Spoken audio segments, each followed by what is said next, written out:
everyone. I hope everybody's doing fine. Today we have a debate later on. JFG's Garipi, I think that's how you pronounce his name. He's got a podcast. And in that podcast, we're going to have a little debate with a professor of physics. And all I can tell you is that for now, because apparently he decided to remain anonymous. I'm not sure exactly what that entails yet. Maybe it was just a comment made by the person who served as mediator. But the point here is that this individual is a relatively recent graduate. He graduated last year, I think it was. That's what I think it is. And he's been a professor since August. So he's a newcomer to the physics industry. And yeah, I guess new people that come in, they are brainwashed properly. And they have to be brainwashed in order to pass. Otherwise, they end up like Mr. Stephen Crothers, who can't get a supervisor for his PhD. And you either suck up or you don't get your degree.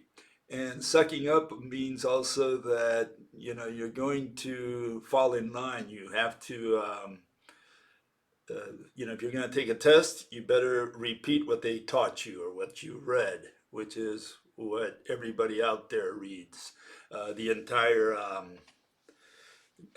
guild. And if you're going to write a report for your PhD, well, you better write something that your supervisor likes. Otherwise, you don't get him to supervise. That's just as simple as that.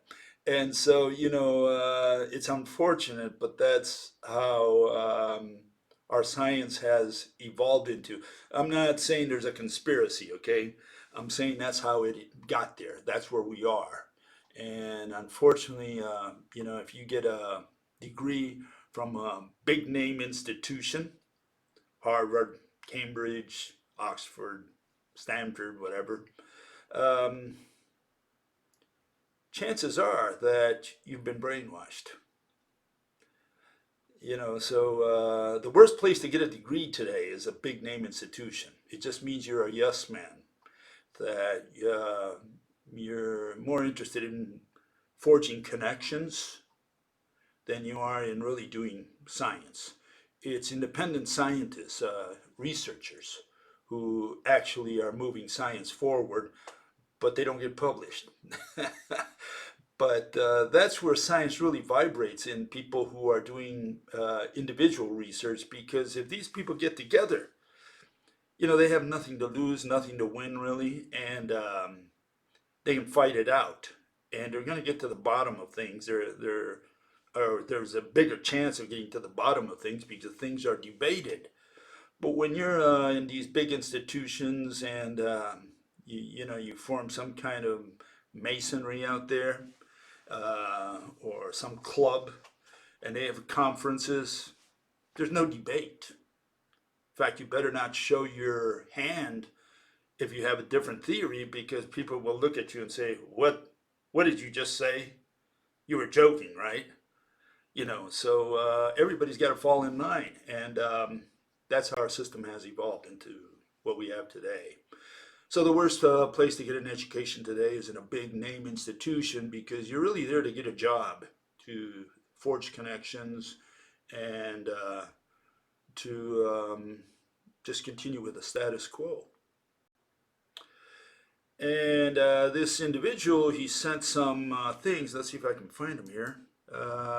Sent some topics that apparently he says debunk the rope model of light, okay, or the rope model of anything like electricity or gravity or whatever. And these are the ones he raises. He says one is the Aharonov-Bohm Effect. Aharonov-Bohm. And another one is the three-slit experiment. Another one is Compton scattering. And another one is the electron-positron annihilation experiments. All these experiments, he says, debunk the rope model. And just to give you a quick glimpse of what might come up tonight, here's the Aharonov-Bohm Effect, according to the Wikipedia summary, so that you know what one of the things that we may discuss. I doubt it, but it says the Aharonov-Bohm effect, sometimes called the Ehrenberg's blah blah blah, okay, is a quantum mechanical phenomenon in which electrically charged particle is affected by an electromagnetic potential despite being confined to a region in which both the magnetic field and the electric field are zero. So there's some kind of motion of what they call a charged particle, and there's no magnetic or electric field, or it's near zero, or it is zero, measured to be zero. The underlying mechanism is the coupling of the electromagnetic potential. Here, this is interesting here.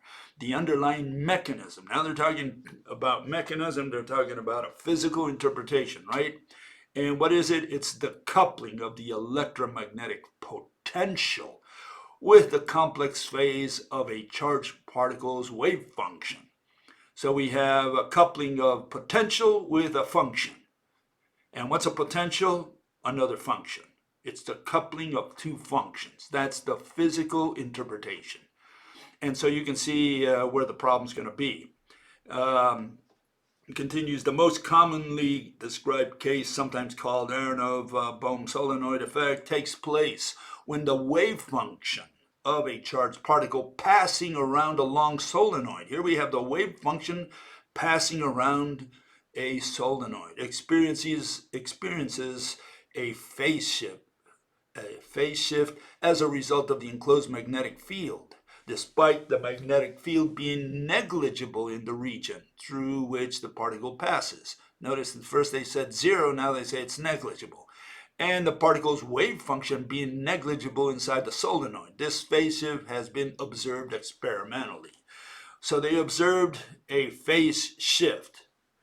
That's what they call an observation. And, you know, they still don't know what light is. They don't know what a particle looks like or what it is.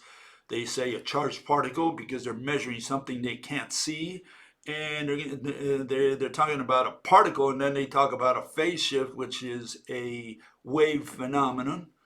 And of course, they change the particle to wave whenever they need to explain these things, and back and forth.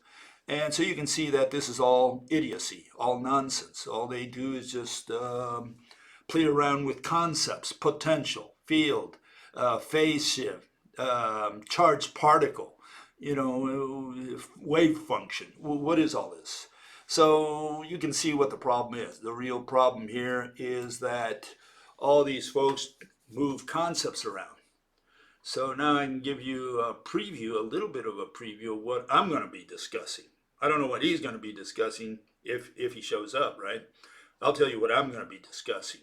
And no matter what subject comes up, no matter in which direction we take the discussion, I'm going to take the discussion in the direction of the foundations of physics. I'm going to say, does physics require an object?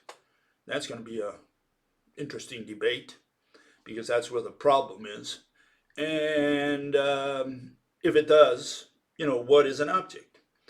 And that's where I think we're going to have a big discussion because I'm not going to let go until we get that settled. If we don't know because that's the problem, we don't know what physics is. We haven't been doing physics because all these people believe that physics is about moving concepts around. And that's what that Aharonov-Bohm effect is. It's just concepts. Their physical interpretation. So you get a preview of what's going to happen. I'm not sure we're going to get to talk too much about the rope. We may towards the end, But I think most of the discussion is going to be about, what is physics? Does physics require an object? What is an object? That's where we're going to have the fight. Because, if you don't agree on the fundamentals, we have to resolve those first. And I don't think this guy is prepared to deal with any of those issues like no so-called mathematical physicist is. Not one of them knows or has ever discovered that you need an object to do physics. They've been doing physics with concepts for such a long time that they have lost track of, the foundation of physics, which is you need an object. Once we got that settled, which that takes 2 years with a mathematician, then the next 2 years are spent in trying to find out, what the definition of the word object is, and to separate it from what a concept is, which is, a relationship between two objects. So, a concept is a word simply, or that which requires two objects. It's a relationship between two objects. And so even if they want to talk about fields, mass, energy, force, time, doesn't matter. You can't have those words without some kind of object, underneath, underlying that concept. So you need objects to talk about concepts, and that's where the fight's going to be. So stay tuned. Let's see what happens. I'm just telling you what my strategy is going to be, so you know it in advance. Okay, so having said that, let's go back to where we were last week. I'm going to try to finish today with the electric universe. Electric universe is a ragtag group of people who claim to be dissidents of mathematical physics. They're not. They're primarily dissidents of general relativity. They don't like space-time, warpage, that kind of thing. Black holes, the origin of the universe, Big Bang. They reject that stuff. But they are a sect of quantum mechanics. Let there be no doubt about that. The electric universe is a quantum mechanical sect. Okay? What is a sect? Well, instead of harping on particles and what particles do individually, they would rather talk about, plasma. They just want to deal with gas. They believe they can deal with gases. Gas is something that's physical out there. And they say, well, you ionize the gas, now you create electricity. And now with this electricity, we solve all the problems in the universe. We can do gravity, we'll do it with electricity. We can do solar energy, we'll do that with electricity. And it all comes from, this plasma. And so, plasma and electricity, above all, those two words, show up very high on their priority list. And then you have a couple others, such as vortices, vortex. Some deal with the ether, some deal with, what other words? Well, here I have it, because it's what the problem is with the electric universe. And the question is the electric universe scientific? The answer is no. Why isn't it? Because it's just a sect of quantum. And EU, like quantum, the EU is in the business of moving concepts. Okay? So that's what we covered last week. Where do we start from all the, where do we start our discussion regarding the electric universe? We start, as always, with the golden principle, which is something I'm going to be raising today, primarily with my discussion. Golden principle states that, it's my golden principle, by the way, so that people say, well, where'd you get this? Well, I'm the originator, okay? And I'm saying this is a non-negotiable principle. What I mean by that is that, I'm going to fight this to the end. Unless I can get an agreement on this from the other fellow, there's no point in continuing, because they're just going to be talking about waves and plasma and electricity concepts. And they don't even know what a concept is, so they say, what do you mean it's a concept? It's a physical object, electricity. Put your fingers in the outlet and you'll find out if electricity is an object. And again, these people are so, they have no ability to think. And so that's why they say such stupid things. So yeah, the golden principle of physics is physics requires an object. You can't do physics without an object. And that takes, like I said, 2 years for a mathematician, an electrician from the electric universe to understand that. They dismiss it as semantics. And then once you solve that, once you cover that base, that you can't do physics without an object, then the question is, what is an object? And an object is that which has shape. It's not that which you can move. It's not that which you can measure. It's not mass. It's not volume. It's not that which you can touch or see. It's none of those. It's not the subject of a sentence. That's philosophy. It's not a noun in that sense. It's not something you can talk about. None of those qualify as a scientific definition of the word object. The only one that qualifies for physics is that which has shape. And, the other fellow has the responsibility or the duty to define it otherwise and defend his definition. And I'll tear it apart. No matter what he comes up with, I'll tear it apart, I'm sure. I've got so many examples to overthrow any other definition which is not that which has shape. And so the next step they always take it to is, well, what do you mean by shape? And again, the answer to that is twofold. And one of them is that, we just need to select a criterion or criteria. Maybe there's more than one, fine. You need to select a criterion for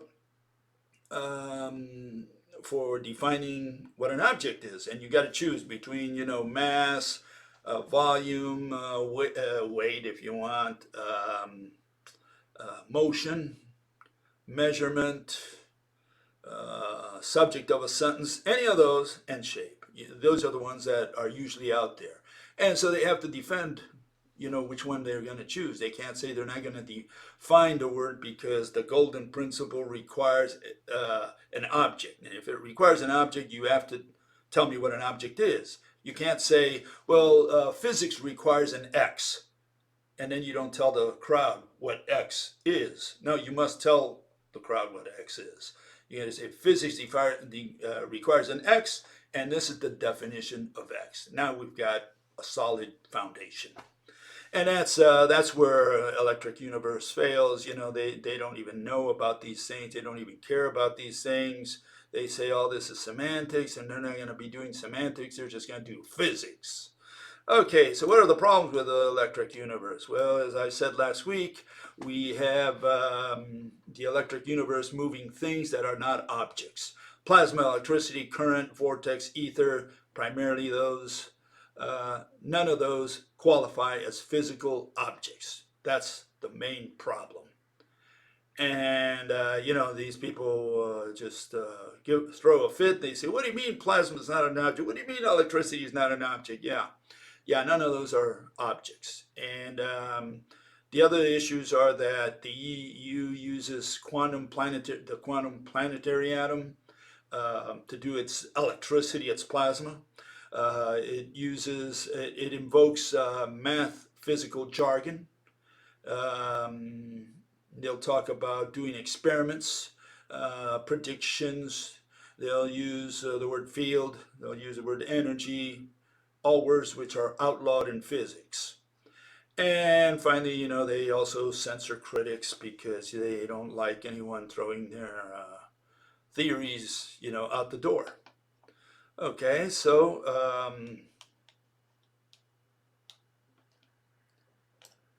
that's what's wrong with the electric universe. And so, I did cover what is plasma, which is the main word they use. And here it is. This is a little snapshot of what the problem is with plasma. One is that it's the fourth state of matter. That's the definition given to plasma, or the notion, one of the two notions. The other one is that it's ionized gas. And the problems are that the state of matter is not a standalone object, but rather a category that stands parallel to solids, liquids, and gas. So if it's just a state of matter is just a term that stands for this is a category. Okay, it's just a category. That's all it is. And ionized gas, ionized is a verb, and so a noun is not a verb. You cannot say that ionized is a physical object, and you're doing something to a gas. Okay, and that's what they don't understand. That plasma is already a thing in motion. Okay, so it's a gas that is in motion. What is the motion? The motion is being ionized. That's why you cannot use plasma as a noun in physics. So either way, whether they define it as a state of matter or as ionized gas, either way, plasma fails as a standalone object. Okay, and let's see. This is what plasma looks like according to them. Well, first let's look at the state of matter here. This is the fourth state of matter. You can see it's compared against solids, liquids, and gas. And those are categories. So if they define plasma as a state of matter, what they're doing is saying it's a category. And on the other hand, if they define it as ionized gas, this is what it's going to look like. It's going to look like this.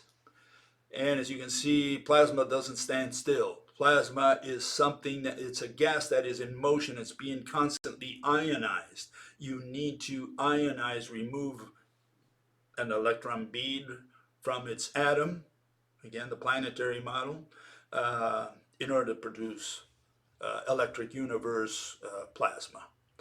So, and again, as you can see, they use the planetary model that is famous in quantum mechanics. Okay, and so let's summarize that for plasma. We're saying that the fatal problems with electric universe plasma is that plasma is first a category of matter, and second, it's a dynamic concept. And second, there is no such thing as plasma anymore, that there is a thing called wind. Wind is moving air. The object, the standalone object, is air. That's what air is. Air is made of atoms, and you can take a cross section of time and of air. You can take a snapshot of air. If you could, if you could color it, if you could have God's eyes or God's camera, you could take a picture of air. And what is it? Just a bunch of atoms that are floating in space. That's air. Does it have, does it have shape? Yes. If you release air from a balloon in outer space, there's a blob. Take a cross section of time. That blob is a standalone object as a whole. Can we do the same thing with wind? No, because wind is air in motion. Wind is a movie. Air is a photograph. And that's the difference between gas and plasma. And the electric universe folks will never understand that. Or, it's not in their best interest to understand that. Plasma also fails because it invokes the planetary model of the atom, and where the electron is a discrete bead. Okay, so they haven't made any inroads into the structure of the atom, and that's one of the problems that we have with, the electric universe version. They haven't contributed anything to science. They're just saying plasma. And how do they make their plasma? Well, they invoke Bohr's planetary model. Okay, so where do we go from there? Well, here's just another note that the electric universe uses the same language as as quantum mechanics. And here you see it. They talk about electrons. They talked about, and all these statements are from their website, by the way. They talk about electrons being separated from their nuclei. Okay, so that means that electrons are treated as beads. They're also treated as charged particles. And they talk about current of charged particles. They talk about plasma, as with the ability to accelerate charges, whatever charges are. So they use the same vocabulary as quantum. They talk about fields, which are a variety of particles. Again, the electric universe is a particle theory.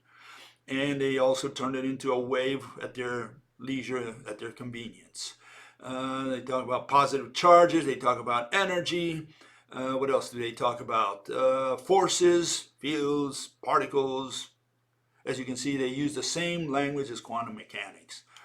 What else do they use? Well, they talk about predictions, and they talk about running experiments, and talk about observers, and so on. So the language is totally quantum, total mathematical physics. They have not made any inroads into science, and that's why the electric universe fails. Okay, and just like plasma, you have the famous word electricity. Electric universe, electricity, obviously. And when you go to their website, the first thing you find is that they have all this fine print where they say, well, by the way, we can't define any word in science. Okay, so they have all these disclaimers. The first one is defining what is meant by electricity often depends on who is providing the definition. No kidding. Reducing electricity terminology into smaller units is impossible because it lies at the bottom of the lexical well. And then it may be dissatisfying to realize that we can go no further than that in our search. And if you read all the other website, you read everything related to electricity, you'll find that it's just a bunch of footnotes and fine print where they say, that there are just disclaimers of why they can't define what electricity is. In spite of that, the next thing they do is define electricity, and they define it as such. They say scientists use the word electricity when they mean the flow of electric charge. And electricity, which we define as the flow of electric charge, travels through a circuit. So we have electricity is the flow of electric charge, and the flow of electric charge travels through a circuit. So we have the flow travels. And you can see they didn't spend much time on that definition. And it comes from this guy, Stephen Smith, who censored me. He blocked me, and he erased a couple of threads in which we engaged in a discussion over plasma. So, so much for censorship as far as the electric universe is concerned. If they claim that they do not censor or that they are censored by the mainstream, well, take a number because they do the same thing. And in other words, they have no definition for electricity, none that will stand up in a court of law, court of science. Okay? And this is electricity illustrated for them of what they are talking about, which is the same thing quantum talks about. Here it is, okay? That's the electric universe electricity. You have Bohr's planetary atom, and the beads roll or move or move from one atom to another. They flow. That's the flow of charges, those red ones that you see there. Okay? So that's, in a nutshell, what the electric universe considers electricity. Notice that the atoms and the beads, they're separated from each other by space because there's nothing connecting them. What lies between two atoms? What lies between two electron beads? What lies between a bead, electron bead, and the atom? And the answer is, what lies between them is nothing. A field? For that, you would have to go to, figure out what a field is. And of course, a field is a concept, so you can't say that a field holds the electron bead to the nucleus, to the proton, for example.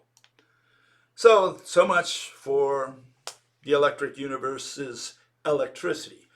Plasma fails, electricity fails. What else fails? Well, because of this, they created, they engage in discussions such as Berkland Currents, and this is a Berkland Current, and it's a set of currents. No kidding. Current is a current, okay?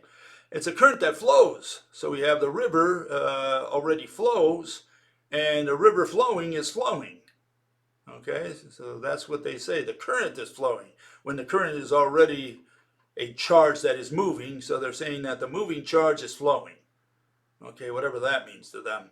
They talk about field lines, they talk about the magnetosphere, and they talk about the magnetosphere and motions of plasma. So again, this is where they mix plasma with electricity and they start playing around with these concepts, treating them as physical objects. And that's what they call the Berkland Current. Okay, because of that, the electricity is used to serve as a connection. I can't even say a connection, but they hint that the universe is connected by filaments. Filaments that look like this. Okay, and what you're staring at, all these yellow and purple and pink lines that you see there in the universe, those are supposed to be these filaments are supposed to be electricity moving through plasma. So the universe is filled with plasma, and all these are currents running from one star to another, from one galaxy to another. That's what you're staring at there. That's a picture of the universe as they see it. So they say, look, the universe is just filled with plasma. And because there's this plasma, this ionized gas out there between the stars and the galaxies, what we have is electricity flowing from one star to another.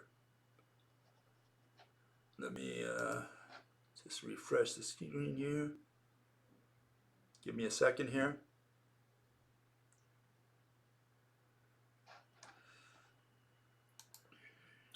Okay, and so those are the filaments, okay, and those filaments come from this notion of plasma and electricity that the electric universe has.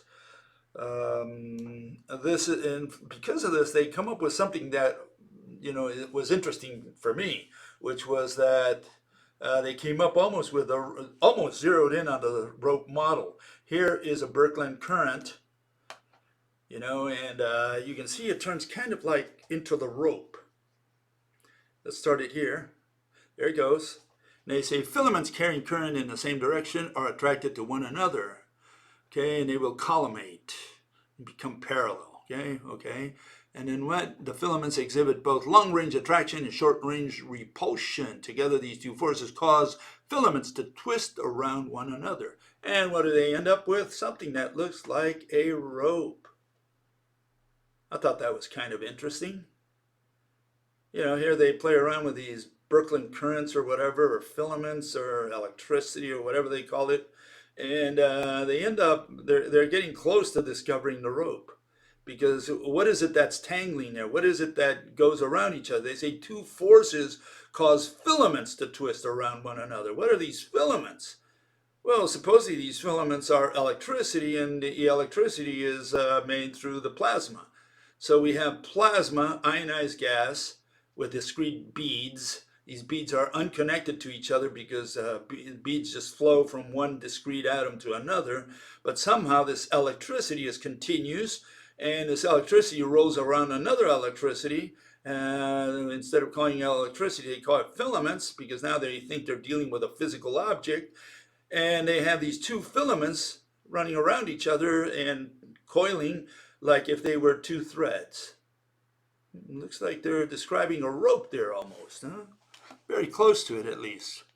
Okay, anyways, that's filaments for you. And the other word that some of them use, I don't think they all use this, are the vortices, the vortex. Here's one vortex. Here's another vortex. Okay?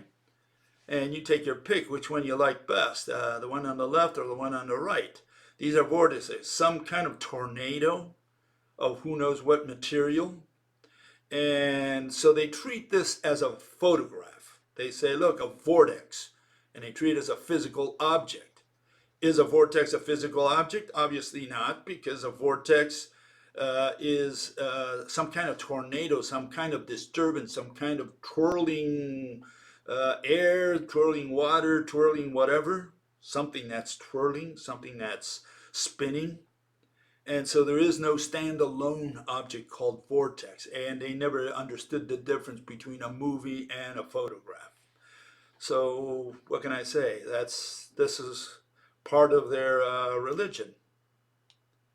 Okay, so having covered that, let's look at the conclusions. We can say that, let's make this a little bigger. We can say that the problems with the electric universe are that they don't deal with objects.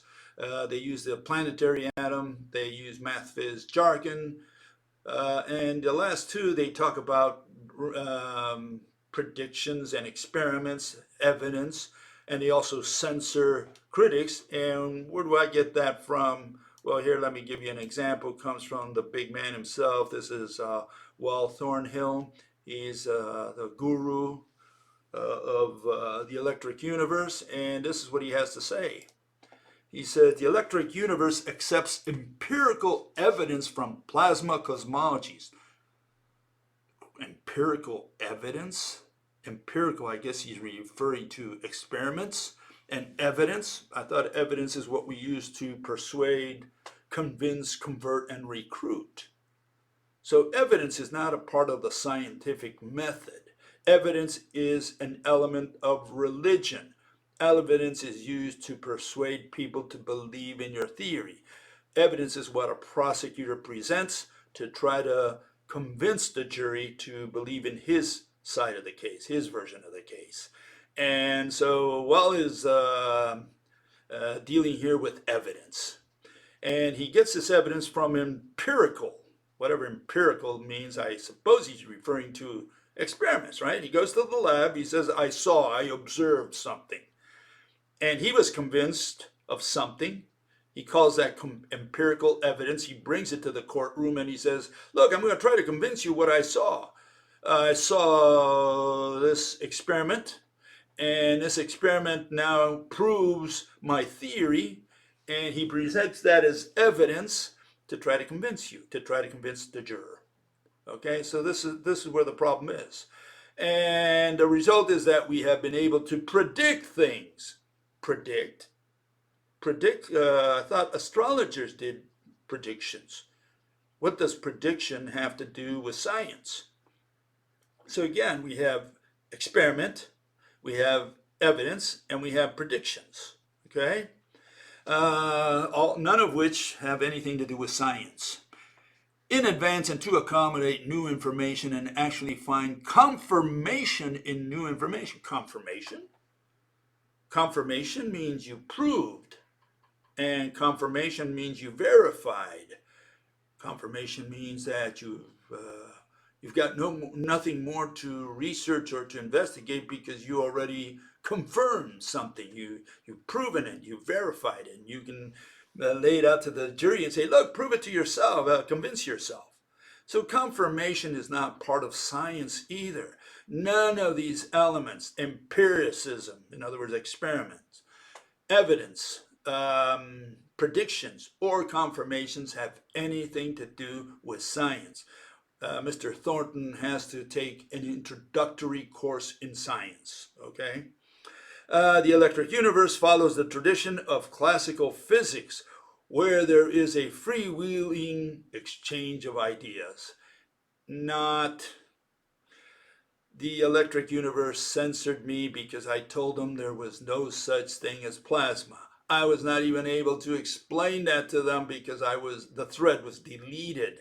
And just in case, I went into their site, and I don't know if I started the thread or someone else did. I think I started the thread and began to talk. And I had a lively discussion with this Stephen Smith and his girlfriend, who apparently was also a member. And after several exchanges back and forth, they finally decided to delete the thread.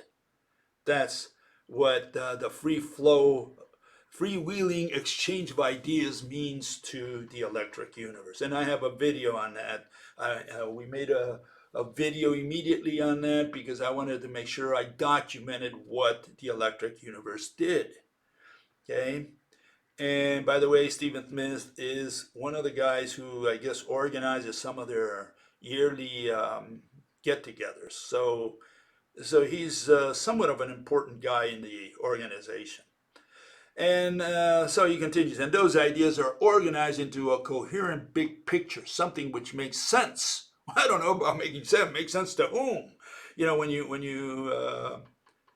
move concepts around, well, you're not making much sense. And that's what the electric universe does, moves plasma and electricity and things around, things which they think are things, of a widely disparate set of information from different disciplines. Okay, so that's in a nutshell what the electric universe is about. The electric universe essentially is a ragtag group of people. Some believe in ether, some believe in vortex, some believe in predictions and experiments and observations, but all of them believe in plasma and in electricity. They believe that these are physical objects, and that's what they do their so-called physics with. They start moving electricity and they start moving plasma. That's where it fails. It's just another sect of quantum mechanics. They use the planetary model, Bohr's planetary model, to do their ionization. You need ionization to do plasma.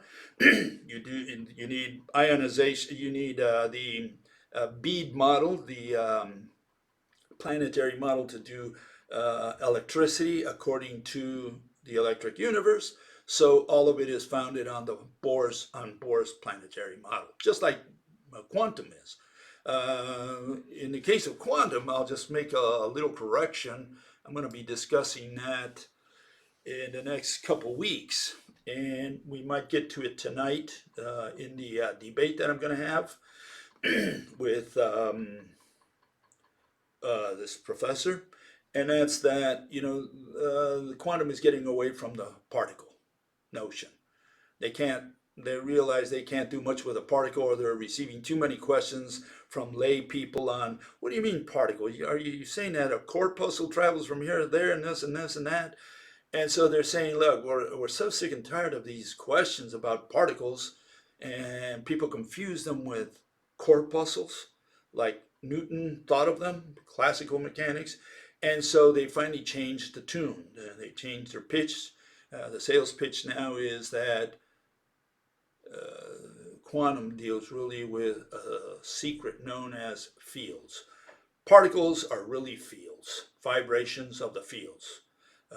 They vibrate the field, and the person who is observing, the observer, he visualizes or thinks he sees a particle. That's the new religion. And so in that sense, the electric universe has to catch up a little bit, because the electric universe still is treating their plasma with particles. Turns out that these particles are really fields. And so now the electric universe will have to call itself the field universe, because according to, as I'll show in a couple of weeks now in the coming presentations, Mr. Sean Carroll, he believes that there are no such thing as particles. There's only fields, vibrations of the field. And if that's and he says that's all there is. This particle thing, just a visual effect, a mirage. You see particle, but what's really there is field. And so everybody now has to do an adjustment, because now the standard model will not have particles, I guess. It'll have fields. The electron field, the muon field, the pion field, the neutrino field, they're all fields. Graviton field, okay? And these fields extend throughout the universe. In fact, they extend to the edges of the universe, which is still expanding. So, they have these fields just covering the entire planet, the entire universe, and beyond. I guess the field extends to parallel universes as well, for that matter. I mean, I'm not sure why it would have to stop at the doors of our universe, at our fence. Why can't the field continue on to other universes, right? And so, well, we'll get to the field. But again, the field concept that they're introducing in the 21st century, I think is just going to dig them deeper tomb. They're just going to dig deeper and deeper into the ground, and then we just cover them up, and that will be the end of quantum, because they have no solution to physical interpretations. They cannot give you a physical interpretation for any phenomenon. And the electric universe will simply have to catch up. They're still juggling particles. What can I say? Electric universe is just a sect of quantum mechanics. Okay, with that, I will see you next week. Stay tuned tonight for the debate, if there is going to be one. I hope there is, but I don't know. I'm going to be here. I don't know if the other guy's going to be here. We'll find out. We'll see you. Next Sunday. Bye bye.